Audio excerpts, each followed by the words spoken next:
For goodness sake, Tom, give him a nudge, will you? Will you wake up Teller there? I'm okay, Tom. I can handle this without Teller. It's been 35 years I've been working with him. Here's my chance to do something without him, okay? So let him sleep. Let him sleep. When he wakes up, I'll be working solo. Okay. I'm just going to shuffle these cards. All I want you to do, Tom, is just say stop whenever you want. Stop. Right there, kind of near the top. Take a look at that card. Right there at the top. Show it to the audience. Show it to the camera. I'll pretend I'm not looking at the monitor. Good. Now put it back in the deck, would you please? I want you to watch this carefully. Just put it back in the deck. Put it all the way in. I want you to watch this part right here, because this is where you hold the break. Here's where you do the trick right there. But see, I'm not holding any sort of break. That card is completely lost in the deck. I will give them one shuffle. Now, this is a very simple trick. Right. Card trick is considered the poetry of magic. No simple, real simple, no hype at all. I tap it once, and the card comes to the top of the deck. Mm-hmm. And was that your card, Tom? The Jack of Diamonds? No. Okay, sometimes a magician will miss once to make it look harder, but I'll do it the next one. Nine of Spades? No. Okay. Let me just do another shuffle here. You did pick one. You do remember it, right, Tom? Yeah. Remember what the card was? Okay. And it was the Two of Hearts? No. Four of Clubs? Ten of Clubs? No. Queen of Spades, Queen of... It was a face card. No. No, it wasn't a face. Okay, well, let's just eliminate all the face cards then. It wasn't an ace? It was an ace? No. I must have already thrown it. You remember your card, right? Yeah, I think so. Eight of Hearts? No. Okay, so much for the solar current. Teller, could you wake up? Teller, could you wake up, please? And Tom, is that your card? A three of clubs. That's your card right there? That's your card, baby? A three of clubs. There it is. That's why they're the greatest on the planet. It's Penn Teller, ladies and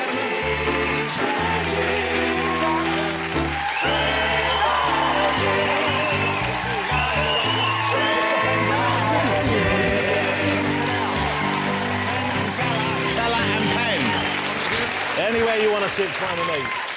How lovely to have you back in the UK. Well, it's wonderful. It's wonderful to be here. You know, when I was juggling around Ellen, I looked at the monitor, and it was just this horrendous thing. It was like Sasquatch was attacking her. I was trying to get people to look at the juggling. It just looked like... I always forget I'm a monster. It was an awful thing. The Yeti was in the dressing room. Yeah. It's an image that will take a while to get out of our heads. I know, it's horrible. But it was juggling, and that was, I think, 16 years. Is it 16, 15 years since you were last in the UK? Yeah, since we've been back in the UK. Why so long? Why so long? Well, you know, we got kind of tied up in Vegas. You know, the idea was we were going to go to Vegas and do a few dates now and again and then tour, and then we ended up, we're now in our 9th year of full-time. But that must be, is it nice to have a home like that, to be in one place? I guess you can do bigger and better performances. Well, you know, the thing is that you're supposed to go to Vegas and kind of settle in and retire and do the same show over and over again.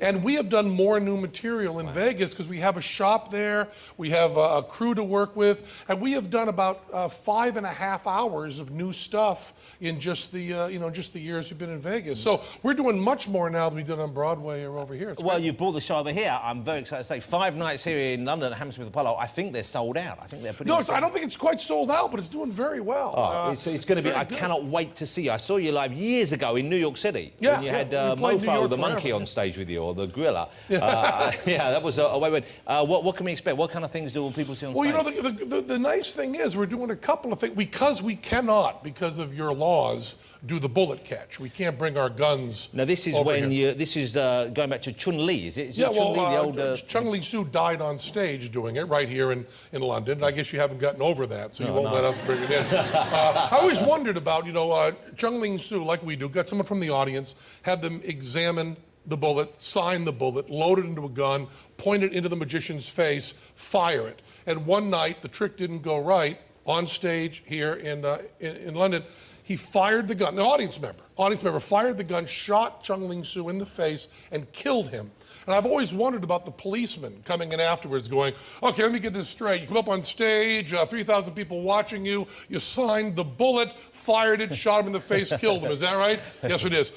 Okay, you can go, but if we have any other questions for you, I mean, I don't know the legality on that. And all this stuff about people who've died, I don't know what the legality is. But I guess even when you're doing a trick that you've done many, many times before, there must be an element of danger in some of them. There's always a chance things can go wrong. We try very hard. It's been kind of trendy in magic lately to do stuff that's supposed to be really dangerous.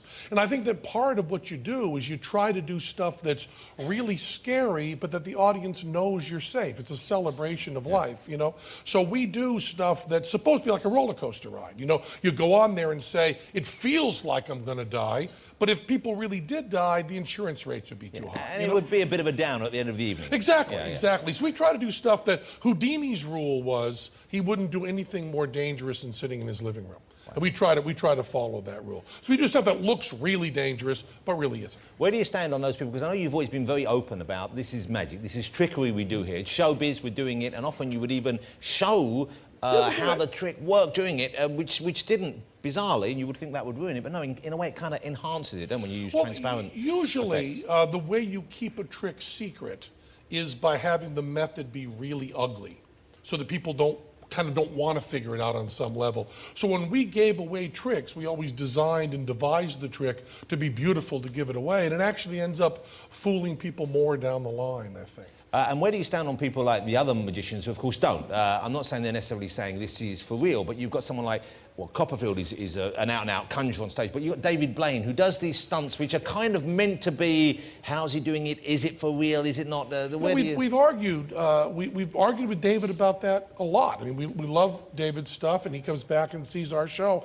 and he has this feeling that the word trick is a dirty word, that to say that you're doing tricks, it's supposed to be all in this kind of woo-woo mystery area. And we just could not disagree more. That's the old school way of looking at it, though, yeah, it's very, very, very old school. I mean, back before Houdini. Yeah. You know, Houdini was someone who was very willing to say he was always doing tricks and very willing to bust anybody. When you say that you've argued with him, I imagine that you've argued with him, because you don't do a lot of talking, it has to be said, Teller, as people will probably have noticed. Backstage, and when no one's around, Teller, I think Teller did more arguing with David than I did, actually. But we'll pretend he doesn't talk just for this. But you don't like talking on, well, I don't know why I'm asking. He doesn't like talking as part of the act on stage. No, it actually predates us working together. Teller put himself through college doing magic at frat parties, which I've forgotten exactly what level of Dante's hell that is, but it's very close to the same. So this is like young college boys and girls together drinking too much beer. And then Teller would be doing magic. And he found out that if he shut up, they simply grew tired of heckling him. So we first worked together. We were two separate acts in the same bill, and he was already working silently. We had to maintain the integrity of that. And then, you know, momentum's very powerful, so we kind of stuck with that. Let me ask you about, here's something which I don't know if people know this, but Penn has two children. Two children, yep. With just about the greatest names of any children on the planet. Would you please tell the audience the names? My daughter's name is Moxie Crime Fighter Gillette. And my son's name is Zoltan Penn Gillette. And Zoltan is my wife's original surname. Really? So that's, and I like to think of it, Zoltan is Hungarian for king. So I like to pretend we named him after Elvis. Well, it sounds like a magician as well, Zoltan the Magnificent. Yeah, Zoltan, sure. Zoltan Penn Gillette, I think it's her name. And my daughter, Moxie, her middle name is... See, when you do a show and you're on TV now and again, people think that any stupid idea you get is yours. And that's not necessarily true. My wife does not have a middle name. So when we were naming Moxie, we named her Moxie after, you know, gutsy, you know, so gumption. Moxie's like an American word for having a bit of get up and go. It's from a soda. It's from a soda out of Maine. And we named her Moxie, which is great. We didn't come up with a middle name. And my wife said, I don't care about middle names. They're total bullshit. I don't have one. No one knows whose middle name are. We'll call her anything. And our piano player at the Penn Teller show said he just read my novel that I wrote, and one of the characters says in it, from now on, call me Crime Fighter. And he said, you should call your daughter Crime Fighter. So Emily said, okay. So my wife says okay, and it's Moxie Crime Fighter Gillette. Time goes by, it comes out in the press, and they go, yeah, Penn Gillette, another B celebrity who forces his weird ego trips on his children. But it ended up having an upside. because 3 times my wife has been pulled over speeding with the children in the car, because that's the kind of mom she is. And the police officer has said, you know how fast you were going? And she says, this is my daughter. You might have heard her middle name. He goes, oh, is this Moxie crime fighter? And she goes, yes, it is. We're on the same side. He goes, ha, ha, ha, go ahead. So it's worth 3. How many driving tickets have you gotten out of because of your children's name? Huh?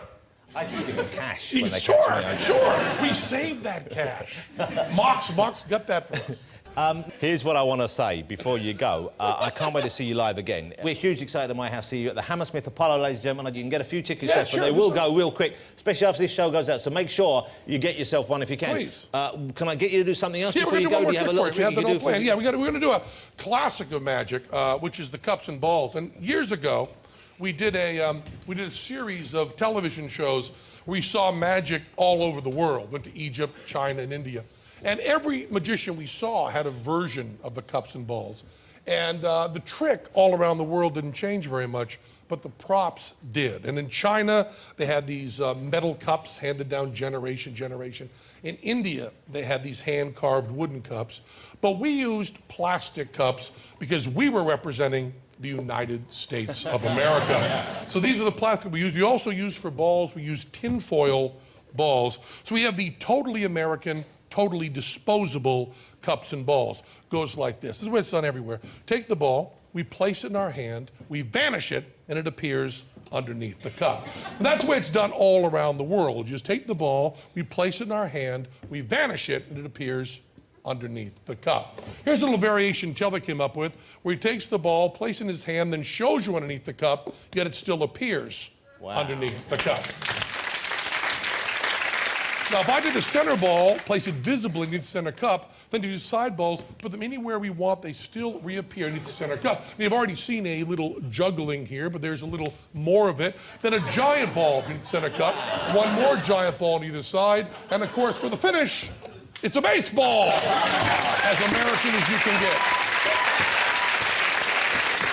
Ladies and gentlemen, it's Penn, it's Teller. Oh, it's not done yet. I thought that was good enough for me. That's the standard version of the cups and balls. Wow. After we did that for a while, we wanted to kind of zoom in and do a Penn and Teller version of the cups and balls, which involves breaking a few rules of magic. Now, the first rule of magic is you never do the same trick twice. You had the sense of that right away. You're going to get us out of there, don't do it again. We're going to do it again. Second rule is you never tell an audience how a trick is being done. So I'm going to tell you exactly how the trick is being done.